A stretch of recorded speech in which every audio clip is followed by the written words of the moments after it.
বুড়ি, তা আপনি ওইখানে কি করছেন? এদিকে আসেন। তে দৌড়ে এসে ওর ফুপির পাশে বসে। সুজিন ফের বলল, জানো মা, জাঙ্কুকের এমন কথাই আমিও বেশ অবাকই হয়েছিলাম। অথচ আসার সময় বলেছিল সে নাকি খুব এক্সাইটেড, আর এখানে এসে উল্টো সুর টেনে কথা বলছে।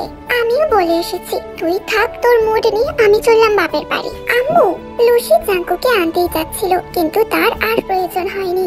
লুসি যাওয়ার আগেই জাঙ্কুক নিজেই চলে এসেছে।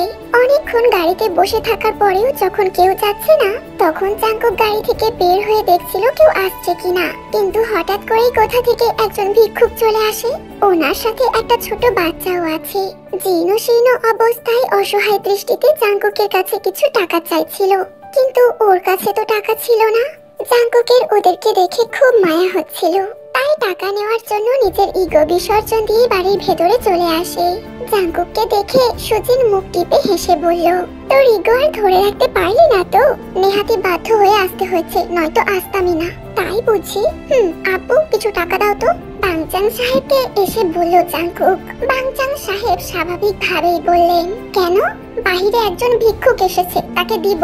বাংচাং সাহেব আস্ত ওয়ালেটটাই ছেলের হাতে ধরিয়ে দিয়ে বললেন, যাও, তার যতটা প্রয়োজন দিয়ে আসো। বাবার হাত থেকে ওয়ালেটটা নিয়ে জাঙ্কুক ওর মাকে দেখিয়ে বলল, আম্মু, এইটা নিতেই আমি এ বাড়িতে এসেছি।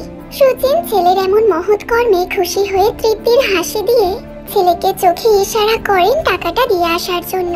জাঙ্কুক ভিক্ষুককে টাকা দিয়ে ফিরে এসে ওর আব্বুকে ওয়ালেটটা ফেরত দেয়। সোফায় দৃষ্টি পড়তেই দেখলো সানা বসে আছে। জাঙ্কুক দৌড়ে গিয়ে সানাকে জড়িয়ে ধরলো। সানাও অনেকদিন পর নাতিকে কাছে পেয়ে আবেশে জড়িয়ে ধরলেন। কেমন আছো নানুজান? ভালো আছি, তুই কেমন আছিস? আমিও খুব ভালো আছি। এতদিনে বুঝি এই বুড়ি নানুর কথা মনে পড়লো? কি করতাম বলো, পড়াশোনার প্রচুর চাপ ছিল যে। তোমাদের সবার কথা প্রতি মুহূর্তে মনে পড়তো, মন চাইলেও তো আসা যেত না। এত দূর থেকে তো বললেই আর চলে আসা যায় না বলো। তাই ইয়াং ম্যান, এখন তোমার কি ইচ্ছা? এখানে থেকে যাবে নাকি আবার উড়াল দিবে? জাঙ্কুককে উদ্দেশ্য করে গলার স্বর উঁচু করে হান বললেন। নানা জানের গলার আওয়াজ শুনতে পেয়ে বেশ উল্লাসে দৌড়ে গিয়ে তার নানাকে জড়িয়ে ধরলো জাঙ্কুক। আপাতত লন্ডনে ফিরে যাওয়ার কোনো ইচ্ছা নেই, ভার্সিটি লেভেলটা এখানেই কমপ্লিট করার ইচ্ছা আছে। তাই তো চলে আসলাম তোমাদের কাছে। খুব ভালো করেছো, জাঙ্কুকের পেট চাপড়ে বললেন হান। জাঙ্কুক ফের বলল, আর তুমি ইয়াং ম্যান কাকে বলছো? আমি সেই 10 বছর আগে তোমাকে যেমন দেখে গিয়েছিলাম, তুমি তো দেখছি এখনো তেমনই আছো। কি ব্যাপার নানা জান, তোমার এই যৌবন ধরে রাখার রহস্যটা কি বলো তো? শেষ কথাটা হান সাহেবের কানে কানে ফিসফিস করে বলল জাঙ্কুক। বিষম খেয়ে যান হান সাহেব। পরিস্থিতি সামাল দিতে হান সাহেব গলা ঝেড়ে জাঙ্কুকের কানে কানে বললেন, এটা টপ সিক্রেট, তোমায় পরে বলবো। পাক্কা? প্রমিস? হ্যাঁ হ্যাঁ, পাক্কা। ঠিক আছে তাহলে। নানা নাতি মিলে সেই কখন থেকে কি এত গুজুর গুজুর ফুসুর ফুসুর করা হচ্ছে শুনি? সানা সন্দিহান চোখে তাকিয়ে দেখে বললেন। হান সাহেব আর জাঙ্কুক চকিত দৃষ্টিতে তাকায় সানার দিকে। কিছু না নানুজান, ওই নানাজানকে একটু ভালো মন্দ জিজ্ঞাসা করলাম আর কি। জাঙ্কুক এগিয়ে গিয়ে ফের সানার পাশে বসে এদিক সেদিক চোখ বুলিয়ে সানার দিকে জিজ্ঞাসক দৃষ্টি স্থির রেখে বলে, নানুজান, বাড়ির বাকি সবাই কোথায়? ছোট মামুর যমজ পিচ্চি দুইটা নিশ্চয়ই অনেক বড় হয়ে গেছে। আচ্ছা, ওরা দেখতে কি একই রকম হয়েছে? হ্যাঁ, দেখতে একই রকমই হয়েছে। ওরা সবাই একটা বিয়ে বাড়িতে গেছে, সেই সকাল বেলায় গেছে, এতক্ষণে তো চলে আসার কথা। এসে গেছি। যেই হোক, সাহেব বাড়িতে ঢুকতে ঢুকতে বললেন, এই দেখ, বলতে না বলতেই চলে এসেছে। সবাই বাড়িতে চলে আসার সাথে সাথে হইচই শুরু হয়ে গেছে। এত বছর পর তাদের বাড়িতে বোন জামাই ভাগ্নে এসেছে বলে কথা। তে আড়াল থেকে দাঁড়িয়ে সব দেখছে। ফুপা ফুপির সাথে দেখা হলেও জাঙ্কুকের সাথে ওর আগে কখনো দেখা হয়নি। হয়েছে বলতে সেই ছোট্টবেলায়। তের বয়স যখন 2 বছর, তখন জাঙ্কুকরা লন্ডনে চলে যায়। সুজিন আর বাংচাং বাংলাদেশে কয়েকবার আসলেও জাঙ্কুক কখনো আসেনি, আর এই জন্যই জাঙ্কুক থেকে কখনো দেখেনি। এই ছোটবেলা থেকে শুনে আসছে এর এই তেইহং নামটা নাকি জাঙ্কুকই রেখেছিল। এই নামটা যে রেখেছে তাকে দেখার জন্য সে ছোটবেলা থেকেই কতটা এক্সাইটেড ছিল যে ওর এই সুন্দর নামটা দিয়েছে। না জানি সে কত সুন্দর, কিন্তু না, এই ছেলে তো দেখতে আস্ত একটা এলিয়েন। তের খুব অভিমান হচ্ছে, সাথে অনেক রাগও। সবার সাথে তো জাঙ্কুক দেখা করলো, কই ওর কথা তো একবারও জিজ্ঞাসা করলো না। আর ও কিনা ভেবেছিল সবার আগে হয়তো ওর কথাই জিজ্ঞাসা করবে। জাঙ্কুকরা আজকে আসবে শুনে লুসিকে নিয়ে আগে বাগে বিয়ে বাড়ি থেকে চলে এসেছে তে। কিন্তু এখন দেখছে শুধু শুধু এতটা পথ দৌড়ে এসেছে, এর থেকে তো বিয়ে বাড়িতে থাকলেই ভালো হতো। অ্যাটলিস্ট সবাই মিলে আনন্দ তো করতে পারতো, এখানে এভাবে দাঁড়িয়ে থেকে বোরিং ফিল করতে হতো না। তে কথাগুলো মনে মনে ভেবে ঠোঁট বাঁকিয়ে কড়া গলায় বিড়বিড় করে বলল, যতক্ষণ না পর্যন্ত আমার সাথে এসে দেখা করবে ততক্ষণ পর্যন্ত আমিও সামনে যাব না। তে মুখ ভেঙচি দিয়ে ওইখানেই নাক ফুলিয়ে দাঁড়িয়ে রইল। মা, লুসি আর তে তো সে কখন বিয়ে বাড়ি থেকে চলে এসেছে, তাহলে ওদেরকে দেখতে পাচ্ছি না কেন? ইউনজন সানাকে জিজ্ঞাসা করলো। তখনই লুসি রান্নাঘর থেকে বেরিয়ে এসে বলল, এই তো মা, আমি এখানে। তুই এখানে? তাহলে তে কই? ও তো এতক্ষণ নিচেই ছিল, ফুপা ফুপির সাথেও তো দেখা করেই গেল, মনে হয় ও রুমে আছে। বিয়ে বাড়ি থেকে তো ঠিকমতো কিছু খেয়েও আসেনি মেয়েটা, গিয়ে দেখ তো কোথায় আছে। ইউনজন আর লুসির আলাপচারিতার মাঝে জাঙ্কুক অবাক হয়ে জিজ্ঞাসা করলো, বড় মামি, তে কে? জাঙ্কুকের এইরূপ প্রশ্ন শুনে বিষম খাইতে ইহুম হতভম্ব হয়ে জাঙ্কুকের দিকেই তাকিয়ে আছে। এই ছেলে কি এবার তের কাছে সত্যি সত্যি এলিয়েন মনে হচ্ছে, নয়তো এমন প্রশ্ন করে। বাহ বাহ, ভালোই, এই ছেলে দেখছি আমাকেই চেনে না। ওর মেজো মামার যে একটা মেয়ে আছে যার নাম তেইহুম, সেটা মনে হয় এই 10 বছরে ভুলেই গেছে। থাক, আমি আর এখানে থাকবোই না। তের আগে গজগজ করতে করতে ওখান থেকে চলে যায়। জাঙ্কুকের মুখে এমন প্রশ্ন শুনে ফিক করে হেসে দেয় ইউনজন। দেখো ছেলের কাণ্ড, তুমি কি তের কথা ভুলে গেছো নাকি জাঙ্কুক? ও তো তোমার মেজো মামার মেয়ে। ও, ওর কথা তো আমার মাথা থেকেই বেরিয়ে গিয়েছিল, কিন্তু আমি তো ওর নাম তেইহুম দিয়েছিলাম। কিন্তু বাড়ির সবাই ওকে ভালোবেসে তে বলেই ডাকে। ও আচ্ছা, তাহলে এখন সে কোথায়? সেই ছোট্টবেলায় দেখেছিলাম, এখন হয়তো অনেক বড় হয়ে গেছে। হ্যাঁ, এখন 7-এ পড়ে সে। বাবা, অনেক বড় হয়ে গেছে তাহলে। কিন্তু আমার সাথে দেখা করতে এলো না যে?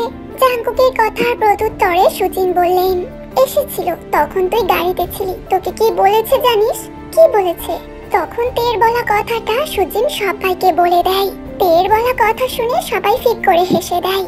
জাঙ্কুকের ভীষণ লজ্জা লাগছিল সবার এই হাসিতে, সাথে প্রচন্ড রাগও হচ্ছিল।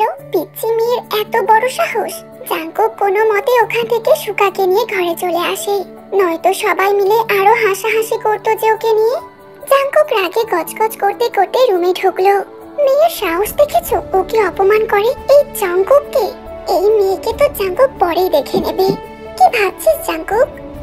না, কিছু না। আচ্ছা সুগা, তুইও তো এই বছর ভার্সিটিতে অ্যাডমিশন নিবি। আমি তো ভর্তি হয়ে গেছি। ও তাই? আচ্ছা, কোন ভার্সিটিতে? আমিও তোর সাথেই পড়বো, একসাথে। আমাকেও কালকে নিয়ে যাস? ঠিক আছে, এখন তুই একটু বিশ্রাম নি, অনেকটা পথ জার্নি করে এসেছিস। আগে একটা লম্বা শাওয়ার নিই, তারপর লম্বা একটা ঘুম দেব। ওকে। শাওয়ার নিয়ে এসে জাঙ্কুক ঘুমিয়ে পড়েছিল। যখন জাঙ্কুকের ঘুম ভাঙে তখন সূর্য প্রায় ডুবো ডুবো অবস্থায়। ছোটবেলা থেকেই বিকেলের এই সময়টা জাঙ্কুকের খুব পছন্দের। সূর্যাস্তের পর মুহূর্তের সময়টা জাঙ্কুক খুব উপভোগ করে। আধ খোলা চোখে আর মোড়া ভেঙে উঠে বসে জাঙ্কুক।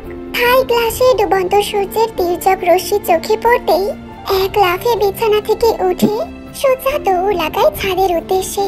জাঙ্কুক ছাদের সিঁড়ির কাছে যেতেই ওর চোখ গিয়ে পড়ল ছাদের পশ্চিম দিকটায় দাঁড়িয়ে থাকা কোনো এক মানবীর ওপর। থমকে দাঁড়ায় জাঙ্কুক। কোমর ডিঙানো খোলা চুলগুলো সন্ধ্যার বাতাসে উঠছে। সেই দিকে মেয়েটির বিন্দু মাত্র ভ্রুক্ষেপ নেই। সে তো বেখেয়ালি মনে আকাশের পানে তাকিয়ে আকাশের সৌন্দর্য উপভোগ করতেই ব্যস্ত। জাঙ্কুক ধীর পায়ে এগিয়ে যায় সম্মুখে। সেই তরুণীর ঠিক পেছনে গিয়ে দাঁড়ালো। শীতল কণ্ঠে বলে উঠল, চুলের জন্য খোপা আছে, তেমন করেই না হয় রাখো। মেঘ কালো চুল ছড়িয়ে কেন সূর্যটাকে ঢাকো। গোধূলি লগ্নে সূর্যের ছন্দ পতন ঘটে। তখন এই সময়টা একান্তই তেইহুঙের। পর মুহূর্তেই অচেনা পুরুষালী কণ্ঠ শুনে চমকে উঠল তে। চট জলদি পেছনে ফিরে তাকিয়ে দেখে জাঙ্কুক এসেছে। ঠিক ওর পেছনেই দাঁড়িয়ে আছে। তের ধারণাতেও ছিল না এই সময় জাঙ্কুক ছাদে আসবে। এই সময়টা যে একান্তই ওর নিজের মতো করে কাটাতে ভালোবাসে তে। সূর্য ডোবার এই সময়টা যে বড্ড প্রিয়। এলোমেলো চুলে সূর্যটা আড়াল করে কাউকে এইভাবে দাঁড়িয়ে থাকতে দেখে মুখ ফসকেই কথাটা বলে ফেলেছে জাঙ্কুক। কিন্তু তে যখন ওর দিকে ফেরে তখন যেন জাঙ্কুকের পৃথিবী থমকে গেছে।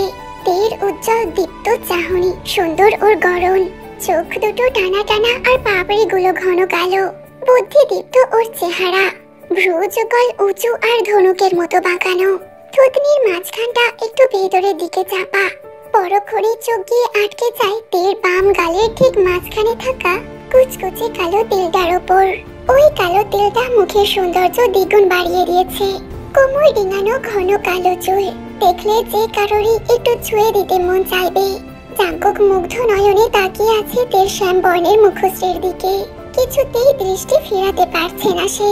চোখের দৃষ্টি ঘুরে ফিরে বারবার ওই মায়ায় ভরা মুখটাকে দেখতে চাইছে। তেও ভ্রুকুটি করে তাকিয়ে আছে জাঙ্কুকের দিকে, ফলে কপালের ভাঁজ খুব স্পষ্ট। সে যে নিহাতি একটা বাচ্চা মেয়ে। জাঙ্কুকের চাহনির মানে বা গভীরতা কোনোটাই বোঝার মতো বয়স ওর হয়নি। তে অবাক স্বরে বলল, এইভাবে চোখ গোল গোল করে তাকিয়ে আছো কেন? ভূত দেখলে নাকি? মাশাআল্লাহ। মানে কি হলো, কথা বলছো না কেন? জাঙ্কুক আবারও নির্বিকার ভাবে তের দিকে তাকিয়ে আছে।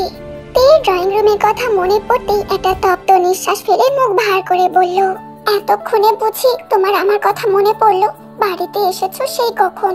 ও হ্যালো, আমি কিছু বলছি তোমায়, শুনতে পাচ্ছ না? তে জাঙ্কুকের চোখের সামনে হাত নেড়ে বলল। জাঙ্কুক তখনও চুপ, ওর যেন কোনো কথা কানেই যাচ্ছে না।